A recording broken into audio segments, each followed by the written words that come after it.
ਲੜੀਵਾਰ ਕਥਾ ਮਹਾਰਾਜ ਜੀ ਦੇ ਪਵਿੱਤਰ ਸਰੂਪ ਦੀ ਆਪ ਜੀ ਸਰਵਣ ਕਰ ਰਹੇ ਹੋ। ਰਾਗ ਟੋਡੀ ਵਿੱਚ ਪੰਜਵੇਂ ਪਾਤਸ਼ਾਹ ਗੁਰੂ ਅਰਜਨ ਦੇਵ ਸਾਹਿਬ ਜੀ ਦੇ ਪਾਵਨ ਪਵਿੱਤਰ ਅੰਮ੍ਰਿਤ ਸ਼ਬਦ ਹਨ, ਸਰਵਣ ਕਰੀਏ ਜੀ। ਸਤਨਾਮ ਸ੍ਰੀ ਵਾਹਿਗੁਰੂ ਸਾਹਿਬ ਜੀ। ਟੋਡੀ ਮਹੱਲਾ ਪੰਜਵਾ। ਮਾਈ ਮਾਇਆ ਛਲ। ਰਾਗ ਟੋਡੀ ਹੈ, ਪੰਜਵੇਂ ਪਾਤਸ਼ਾਹ ਗੁਰੂ ਅਰਜਨ ਦੇਵ ਸਾਹਿਬ ਜੀ ਦੇ ਅੰਮ੍ਰਿਤ ਬਚਨ ਹਨ। ਮਾਈ ਮਾਇਆ ਛਲ। हे ਮਾਈ, हे ਮਾਇਆਪਤੀ, ਇਹ ਜਿਹੜੀ ਮਾਇਆ ਹੈ ਛਲ ਰੂਪ ਹੈ। ਮਾਇਆ ਛਲ ਹੈ, ਇਹਨੂੰ ਛਲਾਵਾ ਕਹਿੰਦੇ ਆ। ਛਲਾਵਾ ਕੀ ਹੈ? ਜੋ ਹੈ ਨਹੀਂ ਪਰ ਦਿਸ ਰਹੀ ਹੈ, ਇਸੇ ਨੂੰ ਛਲਾਵਾ ਕਹਿੰਦੇ ਆ। ਵੀ ਹੁੰਦਾ ਨਹੀਂ ਪਰ ਦਿਸ ਰਿਹਾ। ਬਾਜੀਗਰ ਬਾਜੀ ਪਾਉਂਦਾ, ਸਵਾਂਗ ਰਚਦਾ, ਕਈ ਤਰ੍ਹਾਂ ਦੇ ਭੇਖ ਬਣਾਉਂਦਾ, ਉਹਦੇ ਨਾਲ ਹੁੰਦਾ ਉਹਦਾ ਜਮੂਰਾ। ਉਹਨੂੰ ਪਤਾ ਹੁੰਦਾ ਵੀ ਇਹ ਸਾਰਾ ਕੁਝ ਝੂਠ ਵਿਖਾ ਰਿਹਾ, ਇਹ ਸੱਚ ਨਹੀਂ। ਪਰ ਜਿਹੜੇ ਅੱਗੇ ਦਰਸ਼ਕ ਹੁੰਦੇ ਆ, ਵੇਖਣ ਵਾਲੇ, ਉਹਨਾਂ ਨੂੰ ਇਹ ਵੀ ਦਿਸਦਾ ਹੁੰਦਾ ਵੀ ਉਹ ਆਪਣੇ ਚੇਲੇ ਦੀ ਗਰਦਨ ਵਿੱਚ ਚਾਕੂ ਘੋਪ ਦਿੰਦਾ, ਉਹਦੇ ਸਰੀਰ ਨੂੰ ਦੋ ਹਿੱਸਿਆਂ ਵਿੱਚ ਵੰਡ ਦਿੰਦਾ, ਉਹਨੂੰ ਹਵਾ ਦੇ ਵਿੱਚ ਤਾਂ ਨੂੰ ਉਡਾ ਦਿੰਦਾ।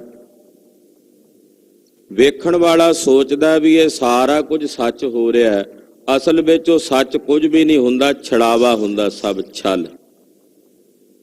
ਪਰ ਵੇਖਣ ਵਾਲਾ ਉਸ ਛਲ ਨੂੰ ਵੀ ਸੱਚ ਸਮਝ ਲੈਂਦਾ। ਕਹਿੰਦਾ ਜੀ ਮੈਂ ਤਾਂ ਵੇਖਦਾ ਸੀ, ਮੇਰੇ ਵੇਖਦਿਆਂ ਉੱਪਰ ਨੂੰ ਉੱਠਿਆ ਬੱਚਾ ਜ਼ਮੀਨ ਤੋਂ, ਉਹਦਾ ਧੜ ਉੱਤੇ ਨੂੰ ਕਰ ਦਿੱਤਾ, ਦੋ ਹਿੱਸਿਆਂ 'ਚ ਵੰਡ ਦਿੱਤਾ। ਹਾਲਾਂਕਿ ਉਹ ਸਾਰੀ ਉਹਨਾਂ ਦੀ ਹੱਥ ਦੀ ਸਫਾਈ ਹੁੰਦੀ ਹੈ, ਉਹ ਛਲ ਹੈ। ਤੇ ਫਿਰ ਜਿਹੜੇ ਬਣਾਏ ਹੋਏ ਪਰਮੇਸ਼ਰ ਦੀ ਮਾਇਆ ਦੇ ਇਹ ਜੀਵ ਨੇ, ਜੇ ਉਹ ਇੰਨੇ ਛਲੀਏ ਹੋ ਸਕਦੇ ਨੇ, ਤੇ ਜਿਹੜੀ ਮਾਇਆ ਨੇ ਬਣਾਇਆ ਉਹ ਮਾਇਆ ਕਿੱਡੀ ਛਲੀਆ ਹੋਵੇਗੀ। ਉਹ ਵੀ ਛਲਾਵਾ ਹੀ ਕਰਦੀ ਹੈ। ਜੋ ਇਹ ਵਿਖਾ ਰਹੀ ਹੈ ਮਾਇਆ ਸਾਨੂੰ, ਅਸਲ ਵਿੱਚ ਇਹ ਹੈ ਨਹੀਂ। ਜੋ ਅਸੀਂ ਵੇਖ ਰਹੇ ਹਾਂ ਇਹ ਸਾਰਾ ਕੁਝ, ਅਸਲ ਵਿੱਚ ਇਹ ਹੈ ਨਹੀਂ। ਸਾਨੂੰ ਇਹ ਸਰੀਰ ਦਿਸਦਾ, ਅਸੀਂ ਸਰੀਰ ਹਾਂ। ਮਾਇਆ ਦੇ ਛੜਾਵੇ ਕਰਕੇ ਸਾਨੂੰ ਸਾਡਾ ਸਰੀਰ ਦਿਸ ਰਿਹਾ, ਅਸਲ ਦੇ ਵਿੱਚ ਅਸੀਂ ਸਰੀਰ ਨਹੀਂ, ਆਤਮਾ ਸਰੂਪ ਹਾਂ। ਪਰ ਮਾਇਆ ਸਾਨੂੰ ਛਲ ਕਰਕੇ ਸਰੀਰ ਵਿਖਾਉਂਦੀ, ਆਤਮਾ ਤਾਂ ਨਹੀਂ ਵੇਖਣ ਦਿੰਦੀ। ਆਤਮਾ ਦੇ ਉੱਤੇ ਉਹ ਪਰਦਾ ਪਾ ਦਿੰਦੀ ਹੈ, ਔਰ ਬੜਾ ਸੂਖਮ ਪਰਦਾ ਪਾਉਂਦੀ। ਇੱਕ ਪਰਦਾ ਪਾਇਆ ਹੋਵੇ ਤੇ ਗੱਲ ਮੰਨੀਏ, ਹੁਣ 5 ਪਰਦੇ ਪਾਏ ਹੋਏ ਨੇ। ਅੰਨਮय ਕੋਸ਼ ਦਾ ਹੈ, ਫਿਰ ਪ੍ਰਾਣਮय ਕੋਸ਼ ਦਾ ਹੈ, ਫਿਰ ਮਨੋਮय ਕੋਸ਼ ਦਾ ਹੈ, ਫਿਰ ਵਿਗਿਆਨਮय ਕੋਸ਼, ਫਿਰ ਆਨੰਦਮय ਕੋਸ਼, ਫਿਰ ਜਾ ਕੇ ਪਰੇ ਆਤਮਾ ਹੈ। ਹੁਣ ਉੱਤੇ 5 ਪਰਦੇ ਨੇ। ਇਹ ਮਾਇਆ ਦੇ ਪਰਦੇ ਨੇ 5। ਕੋਈ ਤਨ ਤੋਂ ਟੁੱਟਦਾ, ਫਿਰ ਉਹ ਪ੍ਰਾਣਾ ਤੱਕ ਪਹੁੰਚਦਾ, ਪ੍ਰਾਣਾ ਤੋਂ ਫਿਰ ਅੱਗੇ ਜਾਵੇ, ਫਿਰ ਜਾ ਕੇ ਮਨ ਤੱਕ ਪਹੁੰਚ ਹੁੰਦੀ ਹੈ, ਮਨ ਤੋਂ ਫਿਰ ਅੱਗੇ ਜਾਵੇ ਬੁੱਧੀ ਤੱਕ, ਬੁੱਧੀ ਤੋਂ ਅੱਗੇ ਜਾਵੇ ਆਨੰਦਮय ਕੋਸ਼, ਜਿੱਥੇ ਕਾਰਨ ਸਰੀਰ ਹੈ, ਉਸ ਤੋਂ ਅੱਗੇ ਜਾਏ ਫਿਰ ਆਤਮਾ ਦਾ ਸਰੂਪ ਸਾਖਸ਼ਾਤਕਾਰ ਹੁੰਦਾ। ਤੋ ਇਹ ਮਾਇਆ ਨੇ ਛਲ ਪਾਇਆ ਹੋਇਆ, ਛਲਾਵਾ ਬਣਾਇਆ। 5 ਕੋਸ਼ ਨੇ ਤੇ 3 ਸਾਡੇ ਸਰੀਰ ਨੇ। ਉਹ 3 ਪਰਦੇ ਹੋਰ ਫਿਰ ਵੱਖਰੇ ਹੋ ਗਏ। ਸਥੂਲ ਸਰੀਰ ਹੈ, ਫਿਰ ਸੂਖਸ਼ਮ ਸਰੀਰ ਹੈ, ਫਿਰ ਕਾਰਨ। ਸਥੂਲ ਸਰੀਰ ਜਿਹੜਾ ਮਾਂ ਪਿਓ ਨੇ ਅੰਨ ਖਾਦਾ ਉਹਦੇ ਤੋਂ ਬਣ ਗਿਆ, ਅੰਨ ਨਾਲ ਹੀ ਇਹਦੀ ਪੈਦਾਵਾਰ ਹੋਈ ਹੈ, ਅੰਨ ਦੇ ਆਸਰੇ ਹੀ ਰਹਿੰਦਾ, ਵੱਧਦਾ ਫੁੱਲਦਾ ਵੀ ਅੰਨ ਨਾਲ। ਇਹ ਅੰਨਮय ਸਰੀਰ ਹੈ ਬਾਹਰਲਾ, ਇਹ ਸਥੂਲ ਸਰੀਰ। ਫਿਰ ਅੱਗੇ ਜਿਹੜਾ ਸੂਖਸ਼ਮ ਸਰੀਰ ਹੈ ਉਹ ਬਣਦਾ ਹੈ 5 ਗਿਆਨ ਇੰਦਰੀਆਂ, 5 ਕਰਮ ਇੰਦਰੀਆਂ, ਜਾਂ ਇਸ ਤਰ੍ਹਾਂ ਕਹਿ ਲਈਏ ਵੀ ਜਿਹੜੇ ਸਾਡੇ ਅੰਦਰ ਕੋਸ਼ ਨੇ, ਪ੍ਰਾਣਮय ਕੋਸ਼, ਮਨੋਮय ਕੋਸ਼ ਤੇ ਵਿਗਿਆਨਮय ਕੋਸ਼, 3 ਹੋ ਗਏ। 5 ਗਿਆਨ ਇੰਦਰੀਆਂ, 5 ਕਰਮ ਇੰਦਰੀਆਂ, 10 4 ਅੰਤਸ਼ਕਰਣ ਦੀਆਂ ਬਿਰਤੀਆਂ, ਮਨ ਬੁੱਧ ਚਿੱਤ ਤੇ ਹੰਕਾਰ 14 ਤੇ 3 ਜਿਹੜੇ ਕੋਸ਼ ਨੇ, ਕੁੱਲ ਗਿਣਤੀ ਹੋ ਗਈ 17। 17 ਤੱਤਾਂ ਦਾ ਸਾਡਾ ਸੂਖਸ਼ਮ ਸਰੀਰ ਹੈ। ਇਸ ਸੂਖਸ਼ਮ ਸਰੀਰ ਤੋਂ ਪਰੇ ਫਿਰ ਹੋਰ ਅੱਗੇ ਜਾ ਕੇ ਆ ਕਾਰਨ ਸਰੀਰ। ਉਹ ਜਿਹੜਾ ਕਾਰਨ ਸਰੀਰ ਹੈ ਉਹ ਕੇਵਲ ਇੱਕ ਕੋਸ਼ ਦਾ ਬਣਿਆ ਹੋਇਆ, ਉਹਨੂੰ ਕਹਿੰਦੇ ਆਨੰਦਮਈ ਕੋਸ਼, ਉਹਦਾ ਬਣਿਆ ਹੋਇਆ, ਅਵਿਦਿਆ ਦੇ ਨਾਲ ਬਣਿਆ ਹੋਇਆ, ਉਹਦੇ ਵਿੱਚ ਉਹ ਕੰਮ ਕਰਦਾ ਹੈ। ਤੋ ਇਸ ਪ੍ਰਕਾਰ ਨਾਲ ਇਹ 3 ਸਰੀਰ, ਇਹ ਸਾਰੇ ਮਾਇਆ ਦੇ ਹੀ ਪਾਏ ਹੋਏ ਪੜਦੇ ਨੇ ਭੁਲੇਵੇਂ। ਇਹ ਮਾਇਆ ਨੇ ਏਦਾਂ ਦਾ ਛਲ ਪਾਇਆ ਹੋਇਆ। ਇਸੇ ਕਰਕੇ ਮਹਾਂਪੁਰਸ਼ਾਂ ਨੇ ਇਸ ਮਾਇਆ ਨੂੰ ਅਨਰਵਚਨੀਏ ਕਿਹਾ ਵੀ ਨਾ ਇਹਨੂੰ ਸੱਚ ਕਹਿ ਸਕਦੇ ਆ, ਨਾ ਇਹਨੂੰ ਝੂਠ ਕਹਿ ਸਕਦੇ ਆ, ਨਾ ਸੱਚ ਝੂਠ ਦੋਵੇਂ ਕਹਿ ਸਕਦੇ ਹਾਂ। ਕਦੋਂ ਦੀ ਹੈ? ਅਨਾਦੀ ਹੈ। ਇਸ ਕਰਕੇ ਇਹਨੂੰ ਕਿਹਾ ਜਾਂਦਾ ਅਨਰਵਚਨੀਏ। ਹੇ ਵਾਹਿਗੁਰੂ ਜੀ, ਇਹ ਮਾਇਆ ਛਲ ਹੈ, ਛਲ ਰੂਪ ਹੈ। ਇਹ ਸਾਨੂੰ ਛਲਦੀ ਹੈ, ਜੀਵਾਂ ਨੂੰ ਛਲਦੀ ਹੈ। ਰਣ ਕੇ ਆਗਨ ਮੇਘ ਕੇ ਛਾਇਆ, ਗੋਬਿੰਦ ਭਜਨ ਬਿਨ ਹੜ ਕਾ ਜਲ। 3 ਚੀਜ਼ਾਂ ਦਸੀਆਂ ਨੇ ਇੱਥੇ। ਜਿਵੇਂ ਘਾਹ ਦੀ ਅੱਗ ਕਿੰਨਾ ਕੁ ਚਿਰ ਰਹਿੰਦੀ, ਘਾਹ ਬਾਲੋ, ਉਹ ਕੋਈ ਘੰਟਿਆਂ ਬੱਧੀ ਤਾਂ ਨਹੀਂ ਬਲਦਾ, ਮਿੰਟਾਂ ਸਕਿੰਟਾਂ 'ਚ ਸੜ ਕੇ ਸੁਆਹ। ਘਾਹ ਦੀ ਅੱਗ ਜਿਵੇਂ ਮਿੰਟਾਂ ਸਕਿੰਟਾਂ 'ਚ ਖਤਮ ਹੋ ਜਾਂਦੀ, ਬੱਦਲਾਂ ਦੀ ਛਾਂ ਕਿੰਨਾ ਚਿਰ ਰਹਿੰਦੀ ਆ ਭਲਾ? ਇਹ ਵੀ ਤਾਂ ਨਹੀਂ ਸਦਾ ਰਹਿੰਦੀ, ਆਖਰਕਾਰ ਸੂਰਜ ਚੜ੍ਹ ਹੀ ਆਉਂਦਾ ਨਾ ਇਹਨਾਂ ਨੂੰ ਚੀਰ ਕੇ, ਇਹ ਵੀ ਸਥਿਰ ਨਹੀਂ। ਹੜ ਦਾ ਪਾਣੀ ਕਿੰਨਾ ਚੜ੍ਹ ਕੇ ਆਉਂਦਾ, ਹੜਕਾ ਜਲ ਨਦੀਆਂ ਦਰਿਆਵਾਂ 'ਚ, ਉਹ ਜਿਹੜਾ ਹੜ ਦਾ ਪਾਣੀ ਆਉਂਦਾ ਉਹ ਵੀ ਤਾਂ ਨਹੀਂ ਸਦਾ ਚੜ੍ਹਿਆ ਰਹਿੰਦਾ, ਉਹ ਵੀ ਆਖਰਕਾਰ ਉਤਰ ਜਾਂਦਾ ਹੈ, ਨਿਕਲ ਜਾਂਦਾ। ਜਦੋਂ ਅੱਗੇ ਨੂੰ ਨਿਕਲਣ ਲੱਗਦਾ ਹੈ ਉਸ ਵੇਲੇ ਫਿਰ ਉਹ ਖਿਲਰਦਾ ਚੱਲਿਆ ਜਾਂਦਾ, ਘਟਦਾ ਵੀ ਚੱਲਿਆ ਜਾਂਦਾ। ਪਹਿਲਾਂ ਇੱਕ ਵਾਰੀ ਵੱਧਦਾ ਫਿਰ ਘਟਦਾ। ਪਰਮੇਸ਼ਰ ਦੇ ਨਾਮ ਤੋਂ ਬਿਨਾਂ, ਧੰਨ ਗੁਰੂ ਅਰਜਨ ਦੇਵ ਸਾਹਿਬ ਫਰਮਾਉਂਦੇ ਹੈ ਵੀ ਇਹ ਜਿਹੜੀ ਮਾਇਆ ਹੈ ਇਹ ਇਹਨਾਂ 3 ਚੀਜ਼ਾਂ ਵਾਂਗੂ ਹੈ ਵੀ ਇਹ ਸਥਿਰ ਨਹੀਂ ਹੈ, ਨਾਸ਼ਵਾਨ ਹੈ। ਜਿਵੇਂ ਇਹ ਸਾਰਾ ਕੁਝ ਨਾਸ਼ਵਾਨ ਦੱਸਿਆ, ਘਾਹ ਦੀ ਅੱਗ, ਬੱਦਲ ਦੀ ਛਾਇਆ ਤੇ ਹੜ ਦਾ ਪਾਣੀ ਜਿਵੇਂ ਨਾਸ਼ਵਾਨ ਹੈ, ਬਿਨਸ ਜਾਂਦੇ ਨੇ, ਇਸੇ ਤਰ੍ਹਾਂ ਇਹ ਮਾਇਆ ਵੀ ਛਲ ਰੂਪ ਹੈ, ਬਿਨਸਣ ਵਾਲੀ ਹੈ, ਇਹ ਸਦਾ ਨਹੀਂ ਰਹਿਣ ਵਾਲੀ। ਜਿਹੜਾ ਸਦਾ ਰਹਿਣ ਵਾਲਾ ਉਹ ਕੇਵਲ ਹਰੀ ਅਕਾਲ ਪੁਰਖ ਪਰਮੇਸ਼ਰ ਦਾ ਅੰਮ੍ਰਿਤ ਨਾਮ ਹੈ। ਉਹਦੇ ਤੋਂ ਬਿਨਾਂ ਇਹ ਸਭ ਛਲ ਰੂਪ ਹੀ ਹੈ। ਇਸ ਕਰਕੇ ਮਹਾਰਾਜ ਸੱਚੇ ਪਾਤਸ਼ਾਹ ਜੀ ਫਰਮਾਉਂਦੇ ਹਨ, ਗੋਬਿੰਦ ਭਜਨ ਬਿਨ, ਗੋਬਿੰਦ ਦੇ ਭਜਨ ਤੋਂ ਬਿਨਾਂ ਇਹ ਸਾਰਾ ਕੁਝ ਹੜ ਦੇ ਪਾਣੀ ਵਾਂਗੂ ਹੈ। ਰਹਾਉ ਛੋੜ ਸਿਆਣਪ ਬਹੁ ਚਤੁਰਾਈ, ਦੋਏ ਕਰ ਜੋੜ ਸਾਧ ਮਗ ਚੱਲ। ਪਾਤਸ਼ਾਹ ਕਹਿੰਦੇ ਆਪਣੀਆਂ ਸਿਆਣਪਾਂ ਚਤੁਰਾਈਆਂ ਛੱਡ,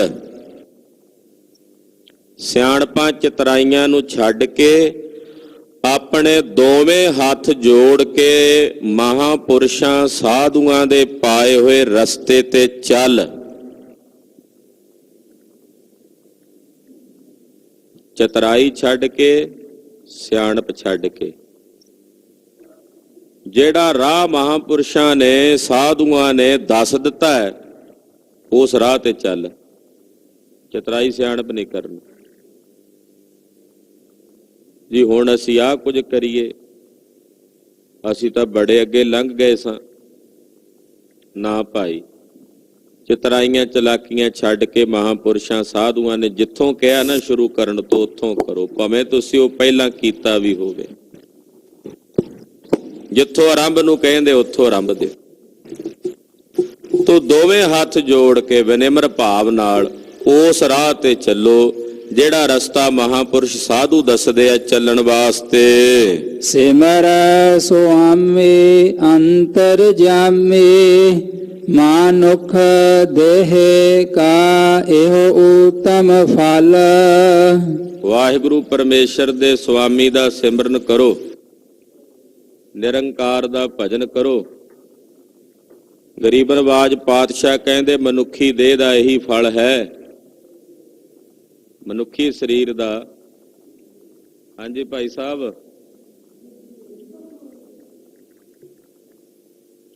ਬਾਹਰ ਜਾ ਕੇ ਕਰ ਲਓ ਬਚਨ। ਨਿਰੰਕਾਰ ਵਾਹਿਗੁਰੂ ਪਰਮੇਸ਼ਰ ਦਾ ਜਿਹੜਾ ਭਜਨ ਹੈ, ਇਹੀ ਮਨੁੱਖੀ ਜ਼ਿੰਦਗੀ ਦਾ ਫਲ ਹੈ। ਮਾਨਵੀ ਸਰੀਰ ਦਾ ਫਲ ਇਹੀ ਹੈ। ਗਰੀਬ ਨਵਾਜ ਦਇਆਨੰਦ ਸਾਹਿਬ ਫਰਮਾਉਂਦੇ ਹਨ ਕਿ ਜੇ ਭਾਈ ਮਨੁੱਖੀ ਸਰੀਰ ਦਾ ਇਹ ਫਲ ਪ੍ਰਾਪਤ ਨਹੀਂ ਕੀਤਾ ਤੇ ਫਿਰ ਇਹ ਮਨੁੱਖੀ ਕਾਇਆ ਨਿਸ਼ਫਲ ਹੈ। ਮਨੁੱਖੀ ਜੀਵਨ ਦਾ ਪ੍ਰਯੋਜਨ ਕੀ ਹੈ? ਉਹ ਹੈ ਵਾਹਿਗੁਰੂ ਪਰਮੇਸ਼ਰ ਦਾ ਭਜਨ ਕਰਨਾ। ਇਹੀ ਸਭ ਤੋਂ ਉੱਤਮ ਫਲ ਹੈ। ਮਾਨਖ ਦੇਹ ਕਾ ਇਹ ਉੱਤਮ ਫਲ, ਇਹ ਉੱਤਮ ਫਲ ਹੈ ਮਨੁੱਖੀ ਸਰੀਰ ਦਾ। ਵੇਦ ਬਖਿਆਨ ਕਰਤ ਸਾਧੂ ਜਨ, ਭਾਗਹੀਨ ਸਮਝਤ ਨਹੀਂ ਖਲ। ਵੇਦ ਵੀ ਕਹਿੰਦੇ ਆ, ਮਹਾਪੁਰਸ਼ ਸਾਧੂ ਵੀ ਕਹਿੰਦੇ ਆ, ਸ੍ਰੀ ਗੁਰੂ ਗ੍ਰੰਥ ਸਾਹਿਬ ਜੀ ਵੀ ਕਹਿੰਦੇ ਨੇ ਕਿ ਭਾਈ ਪਰਮੇਸ਼ਰ ਦਾ ਭਜਨ ਹੀ ਸਾਡੀ ਜ਼ਿੰਦਗੀ ਦਾ ਮੁੱਖ ਪ੍ਰਯੋਜਨ ਹੈ। ਪਰ ਜਿਹੜਾ ਮੂਰਖ ਹੁੰਦਾ ਨਾ, ਖਲ, ਉਹ ਨਹੀਂ ਸਮਝਦਾ। ਉਹਨੂੰ ਜਿੰਨਾ ਸਮਝਾਓ, ਉਸ ਖਲ ਦੀ, ਮੂਰਖ ਦੀ ਇਹ ਪਰਿਭਾਸ਼ਾ ਹੈ ਕਿ ਉਹਨੇ ਸਮਝਣਾ ਨਹੀਂ। ਸਵਾਨ ਪੂਛ ਜਿਉ ਭਇਓ ਨਾ ਸੁਧੋ, ਨੌਵੇਂ ਪਾਤਸ਼ਾਹ ਦਾ ਬਚਨ ਹੈ। ਜਿਵੇਂ ਕੂਕਰ ਦੀ ਪੂੰਛ ਸਿੱਧੀ ਨਹੀਂ ਹੁੰਦੀ, ਤੈਸੇ ਜਿਹੜਾ ਖਲ ਹੈ, ਮੂਰਖ ਹੈ, ਉਹ ਨਹੀਂ ਸਮਝਦਾ। ਗੁਰੂ ਪਾਤਸ਼ਾਹ ਵੀ ਸਮਝਾਉਂਦੇ ਆ, ਵੇਦ ਵੀ ਸਮਝਾਉਂਦੇ ਨੇ, ਸ਼ਾਸਤਰ ਵੀ ਸਮਝਾਉਂਦੇ ਹਨ, ਧਰਮ ਗ੍ਰੰਥ ਵੀ ਸਮਝਾਉਂਦੇ ਹਨ, ਪਰ ਜਿਹੜਾ ਖਲ ਹੈ, ਮੂਰਖ ਹੈ, ਉਹ ਨਹੀਂ ਸਮਝਦਾ। ਪ੍ਰੇਮ ਭਗਤ ਰਾਚੇ ਜਨ ਨਾਨਕ, ਹਰ ਸਿਮਰਨ ਦਹਨ ਭਏ ਮਲ। ਜਿਹੜੇ ਵਾਹਿਗੁਰੂ ਪਰਮੇਸ਼ਰ ਦੀ ਪ੍ਰੇਮਾ ਭਗਤੀ ਦੇ ਰੰਗ ਵਿੱਚ ਰਚੇ ਹੋਏ ਨੇ, ਪਰਮੇਸ਼ਰ ਦਾ ਭਜਨ ਕਰਦੇ ਆ, ਵਾਹਿਗੁਰੂ ਦੀ ਭਗਤੀ ਕਰਦੇ ਆ, ਧੰਨ ਸ੍ਰੀ ਗੁਰੂ ਅਰਜਨ ਦੇਵ ਸਾਹਿਬ ਕਹਿੰਦੇ ਹਰੀ ਦਾ ਸਿਮਰਨ ਇਹੋ ਜੀਆਂ ਬਰਕਤਾਂ ਵਾਲਾ ਹੈ ਕਿ ਹਰੀ ਦਾ ਸਿਮਰਨ ਕੀਤਿਆਂ ਸਾਰੇ ਮਲ ਦਾ ਮਤਲਬ ਇੱਥੇ ਹੈ ਮੈਲ, ਪਾਪ ਕਰਮ, ਉਹ ਦਹਨ ਕਹੀਏ ਸੜ ਜਾਂਦੇ ਨੇ। ਦਹਨ ਭਏ ਮਲ, ਜਿਤਨੇ ਪਾਪ ਕਰਮ ਨੇ ਉਹ ਸੜ ਕੇ ਸੁਆਹ ਹੋ ਜਾਂਦੇ ਆ ਪਰਮੇਸ਼ਰ ਦਾ ਸਿਮਰਨ ਕੀਤਿਆਂ। ਮਲ ਦਾ ਅਰਥ ਭਲਵਾਨ ਵੀ ਕੀਤਾ ਕਈ ਵਿਦਵਾਨਾਂ ਨੇ ਕਿ ਭਾਈ ਜਿਹੜੇ ਆ ਕਾਮ ਕ੍ਰੋਧ ਆਦਿਕ ਭਲਵਾਨ ਨੇ, ਇਹ ਜੀਵ ਨੂੰ ਦੱਬਣ ਵਾਲੇ, ਪਰਮੇਸ਼ਰ ਦਾ ਭਜਨ ਕੀਤਿਆਂ ਇਹ ਵੀ ਸੜ ਕੇ ਸੁਆਹ ਹੋ ਜਾਂਦੇ ਹਨ। ਹਾਂਜੀ। ਟੋਡੀ ਮਹਲਾ ਪੰਜਵਾ, ਮਾਈ ਚਰਨ ਗੁਰ ਮਿੱਠੇ। ਗੁਰੂ ਅਰਜਨ ਦੇਵ ਸਾਹਿਬ ਫਰਮਾਉਂਦੇ ਹਨ ਕਿ ਮਾਈ, ਗੁਰੂ ਪਾਤਸ਼ਾਹ ਦੇ ਜੋ ਪਵਿੱਤਰ ਚਰਨ ਨੇ ਉਹ ਮੈਨੂੰ ਬੜੇ ਹੀ ਮਿੱਠੇ ਪਿਆਰੇ ਲੱਗਦੇ ਨੇ। ਮਾਈ ਚਰਨ ਗੁਰ ਮਿੱਠੇ, ਗੁਰੂ ਦੇ ਚਰਨ ਮੈਨੂੰ ਬੜੇ ਮਿੱਠੇ, ਮਿੱਠੇ ਦਾ ਮਤਲਬ ਹੁੰਦਾ ਪਿਆਰੇ, ਮੈਨੂੰ ਮੇਰੇ ਗੁਰੂ ਦੇ ਚਰਨ ਪਿਆਰੇ ਲੱਗਦੇ ਹਨ ਔਰ ਬਹੁਤ ਅਧਿਕ ਪਿਆਰੇ ਲੱਗਦੇ ਹਨ। ਵੱਡਾ ਭਾਗ ਦੇਵੈ ਪਰਮੇਸ਼ਰ, ਕੋਟ ਫਲਾ ਦਰਸ਼ਨ ਗੁਰ ਡਿਠੇ। ਕਹਿੰਦੇ ਵੱਡਿਆਂ ਭਾਗਾਂ ਕਰਕੇ ਪਰਮੇਸ਼ਰ ਗੁਰੂ ਦੇ ਦਰਸ਼ਨ ਕਰਾਉਂਦਾ ਹੈ। ਜਦੋਂ ਕੋਈ ਭਾਗ ਸਵੱਲੇ ਹੋਣ ਤਾਂ ਗੁਰੂ ਦੇ ਦਰਸ਼ਨ ਹੁੰਦੇ ਨੇ। ਜਦੋਂ ਵੱਡਿਆਂ ਭਾਗਾਂ ਕਰਕੇ ਪਰਮੇਸ਼ਰ ਗੁਰੂ ਦੇ ਦਰਸ਼ਨ ਦਿੰਦਾ, ਦਵਾਉਂਦਾ, ਯਾਨੀ ਕਿ ਪ੍ਰਾਪਤ ਕਰਾਉਂਦਾ, ਤੇ ਫਿਰ ਸਤਿਗੁਰਾਂ ਦੇ ਦਰਸ਼ਨ ਕੀਤਿਆਂ ਕੋਟ ਫਲਾ ਦਰਸ਼ਨ ਗੁਰ ਡੀਠੇ। ਆਖੋ ਸਤਿਨਾਮ ਸ੍ਰੀ ਵਾਹਿਗੁਰੂ। ਕੋਟ ਫਲਾ ਦਰਸ਼ਨ ਗੁਰ ਡੀਠੇ।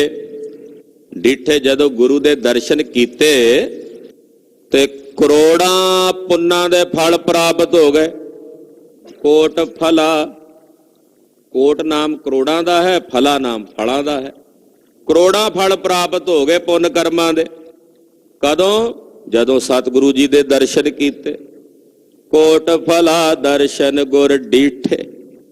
ਤਾਂ ਹੀ ਤਾਂ ਪਾਤਸ਼ਾਹ ਕਹਿੰਦੇ ਆ, ਦਰਸ਼ਨ ਦੇਖ ਜੀਵਾ ਗੁਰ ਤੇਰਾ, ਦਰਸ਼ਨ ਦੇਖ ਜੀਵਾ ਗੁਰ ਤੇਰਾ। ਦਰਸ਼ਨ ਦੇਖ ਜੀਵਾ ਗੁਰ ਤੇਰਾ, ਦਰਸ਼ਨ ਦੇਖ ਜੀਵਾ ਗੁਰ ਤੇਰਾ। ਦਰਸ਼ਨ ਦੇਖ ਜੀਵਾ ਗੁਰ ਤੇਰਾ, ਦਰਸ਼ਨ ਦੇਖ ਜੀਵਾ ਗੁਰ ਤੇਰਾ। ਦਰਸ਼ਨ ਦੇਖ ਜੀਵਾ ਗੁਰ ਤੇਰਾ, ਦਰਸ਼ਨ ਦੇਖ ਜੀਵਾ ਗੁਰ ਤੇਰਾ। ਕਰੋੜਾਂ ਫਲ ਪ੍ਰਾਪਤ ਹੁੰਦੇ ਆ ਸਤਿਗੁਰਾਂ ਦੇ ਦਰਸ਼ਨ ਕੀਤਿਆਂ। ਕਵੀ ਕੁਲ ਭੂਸ਼ਣ ਪੰਡਤ ਨਿਹਾਲ ਸਿੰਘ ਜੀ ਬੜੇ ਸੁੰਦਰ ਬਚਨ ਕਰਦੇ ਆ, ਕਹਿੰਦੇ ਉਹ ਕਹਿੰਦੇ ਦਰਸ਼ ਪਰਸ਼ ਕੀਨੋ ਗੁਰੂ ਗ੍ਰੰਥ ਮਹਾਰਾਜ ਜੂ ਕੇ, ਪਾਪ ਜਨਮ ਅੰਤਰ ਕੇ ਪੁਨ ਰੂਪ ਧਾਰਤੇ। ਸ੍ਰੀ ਗੁਰੂ ਗ੍ਰੰਥ ਸਾਹਿਬ ਜੀ ਦੇ ਦਰਸ਼ਨ ਪਰਸਨ ਸੇ ਕਰੋੜਾਂ ਪਾਪ ਦਰਸ਼ਨ ਕੀਤਿਆਂ ਹੀ ਪੁੰਨਾਂ ਵਿੱਚ ਤਬਦੀਲ ਹੋ ਜਾਂਦੇ ਹਨ। ਕੋਟ ਫਲਾ ਪੰਜਵੇਂ ਪਾਤਸ਼ਾਹ ਕਹਿ ਰਹੇ ਨੇ ਕਰੋੜਾਂ ਫਲ ਪ੍ਰਾਪਤ ਹੁੰਦੇ ਨੇ ਸਤਿਗੁਰੂ ਜੀ ਦੇ ਦਰਸ਼ਨ ਕੀਤਿਆਂ। ਪਰ ਗੁਰੂ ਦੇ ਦਰਸ਼ਨ ਪ੍ਰਾਪਤ ਕਿਹਨਾਂ ਨੂੰ ਹੁੰਦੇ ਨੇ? ਕਹਿੰਦੇ ਜਿਨ੍ਹਾਂ ਤੇ ਪਰਮੇਸ਼ਰ ਕਿਰਪਾ ਕਰਕੇ ਜਿਨ੍ਹਾਂ ਦੇ ਭਾਗਾਂ ਨੂੰ ਬੂਰ ਲਾਵੇ, ਜਿਨ੍ਹਾਂ ਦੇ ਭਾਗ ਜਗਾਵੇ, ਉਹਨਾਂ ਨੂੰ ਸਤਿਗੁਰਾਂ ਦੇ ਦਰਸ਼ਨ ਦੀਦਾਰ ਪ੍ਰਾਪਤ ਹੁੰਦੇ ਹਨ। ਰਹਾਉ ਗੁਣ ਗਾਵਤ ਅਚੁੱਤ ਅਬਿਨਾਸੀ, ਕਾਮ ਕ੍ਰੋਧ ਬਿਨਸੇ ਮਦ ਢੀਠੇ।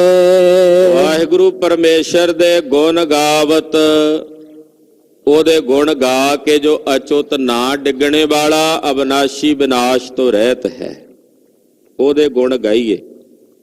ਜਦੋਂ ਉਹਦੇ ਗੁਣ ਗਾਈਏ ਤੇ ਫਿਰ ਕਾਮ ਕ੍ਰੋਧ ਬਿਨਸੇ ਮਾਦ ਢੀਠੇ, ਜਿਹੜੇ ਕਾਮ ਕ੍ਰੋਧ ਆਦਿਕ ਵਿਕਾਰ ਨੇ, ਹੰਕਾਰ ਆਦਿਕ ਵਿਕਾਰ ਨੇ, ਬੜੇ ਢੀਠ ਨੇ, ਇਹ ਫਿਰ ਬਿਨਸ ਜਾਂਦੇ ਆ।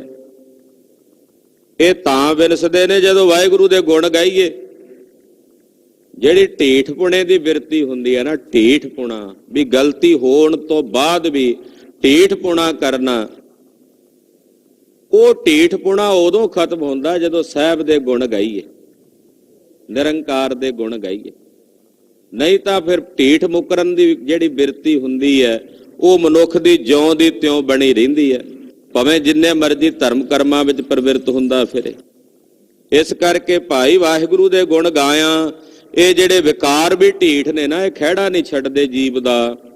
ਪਰਮੇਸ਼ਰ ਦੇ ਗੁਣ ਗਾਇਆ ਇਹ ਵੀ ਬਿਨਸ ਜਾਂਦੇ ਹਨ।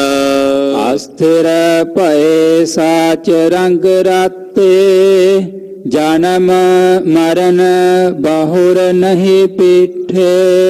ਕਹਿੰਦੇ ਭਾਈ ਜਿਨ੍ਹਾਂ ਨੇ ਜਾਣ ਲਿਆ ਹੈ ਕਿ ਇਹ ਸਾਧ, ਜਿਹੜੀ ਸਾਧ ਜਨਾਂ ਦੀ ਸੰਗਤ ਹੈ, ਇਹ ਸਦਾ ਰਹਿਣ ਵਾਲੀ। ਅਸਥਿਰ ਭਏ ਸਾਚ ਰੰਗ ਰਾਤੇ, ਜਿਹੜੇ ਸੱਚੇ ਦੇ ਰੰਗ 'ਚ ਰੱਤੇ ਜਾਂਦੇ ਨੇ ਉਹ ਸਦਾ ਲਈ ਸਥਿਰ ਹੋ ਜਾਂਦੇ ਨੇ, ਅਸਥਿਰ ਹੋ ਜਾਂਦੇ। ਔਰ ਜਦੋਂ ਸਦਾ ਲਈ ਸਥਿਰ ਹੋ ਜਾਂਦੇ ਨੇ, ਜਨਮ ਮਰਨ ਬਾਹੁਰ ਨਹੀਂ ਪੀਠੇ। ਪੀਠੇ ਦਾ ਮਤਲਬ ਹੁੰਦਾ ਪੀਸੇ ਨਹੀਂ ਜਾਂਦੇ ਫਿਰ ਉਹ ਜਨਮ ਮਰਨ ਦੀ ਚੱਕੀ 'ਚ। ਜਨਮ ਤੇ ਮਰਨ ਦੀ ਚੱਕੀ 'ਚ ਸਾਰੇ ਜਿੰਨੇ ਸੰਸਾਰ ਦੇ ਜੀਵ ਨੇ ਦਰੜੇ ਜਾਂਦੇ ਆ। ਪਰ ਜਿਹੜੇ ਵਾਹਿਗੁਰੂ ਪਰਮੇਸ਼ਰ ਦੇ ਭਜਨ ਦੇ ਰੰਗ ਵਿੱਚ ਰੱਤੇ ਹੋਏ ਨੇ, ਉਹ ਭਾਈ ਜਨਮ ਤੇ ਮਰਨ ਦੀ ਚੱਕੀ ਵਿੱਚ ਪੀਠੇ ਦਾ ਮਤਲਬ ਨਹੀਂ ਪੀਸੇ ਜਾਂਦੇ। ਹਾਂਜੀ। ਬਿਨ ਹਰ ਭਜਨ ਰੰਗ ਰਸ ਜੇਤੇ, ਪਰਮੇਸ਼ਰ ਦੇ ਭਜਨ ਤੋਂ ਬਿਨਾਂ ਸੰਸਾਰ ਦੇ ਜਿਤਨੇ ਰੰਗ ਨੇ, ਵਾਹਿਗੁਰੂ ਦੇ ਭਜਨ ਤੋਂ ਬਿਨਾਂ ਸੰਸਾਰ ਦੇ ਜਿਤਨੇ ਰਸ ਹਨ। ਸੰਤ ਦਇਆਲ ਜਾਣੇ ਸਭ ਝੂਠੇ, ਜਿਨ੍ਹਾਂ ਤੇ ਸੰਤ ਜਨਾਂ ਦੀ ਦਇਆ ਹੁੰਦੀ ਹੈ ਨਾ, ਉਹ ਜਾਣ ਲੈਂਦੇ ਆ ਵੀ ਇਹ ਸਾਰੇ ਝੂਠੇ ਨੇ। ਸੰਸਾਰ ਦੇ ਜਿਤਨੇ ਰਸ ਨੇ, ਸੰਸਾਰ ਦੇ ਜਿਤਨੇ ਰੰਗ ਨੇ, ਪਰਮੇਸ਼ਰ ਦੇ ਭਜਨ ਤੋਂ ਬਿਨਾਂ ਇਹ ਸਾਰੇ ਝੂਠੇ ਹਨ। ਰੱਬ ਦੇ ਪਿਆਰਿਆਂ ਦੀ ਦਇਆ ਨਾਲ ਗੁਰਮੁਖ ਇਹੋ ਜੀ ਖੇਡ ਨੂੰ ਜਾਣ ਲੈਂਦੇ ਹਨ। ਨਾਮ ਰਤਨ ਪਾਇਓ ਜਨ ਨਾਨਕ, ਨਾਮ ਬਿਹੂਨ ਚੱਲੇ ਸਭ ਮੂਠੇ।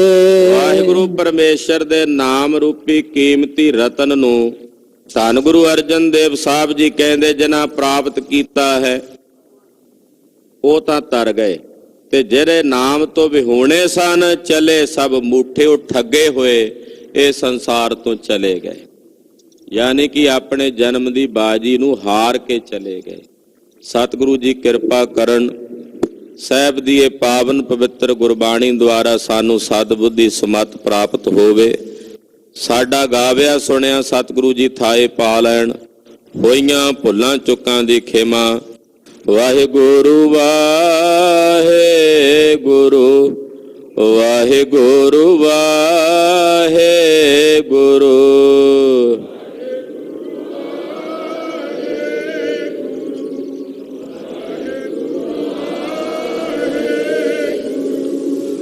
ਵਾਹਿਗੁਰੂ ਵਾਹਿਗੁਰੂ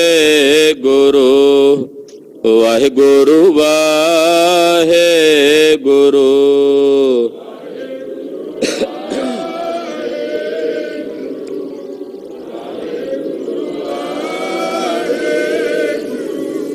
ਵਾਹਿਗੁਰੂ ਵਾਹਿਗੁਰੂ ਵਾਹਿਗੁਰੂ ਵਾਹਿਗੁਰੂ।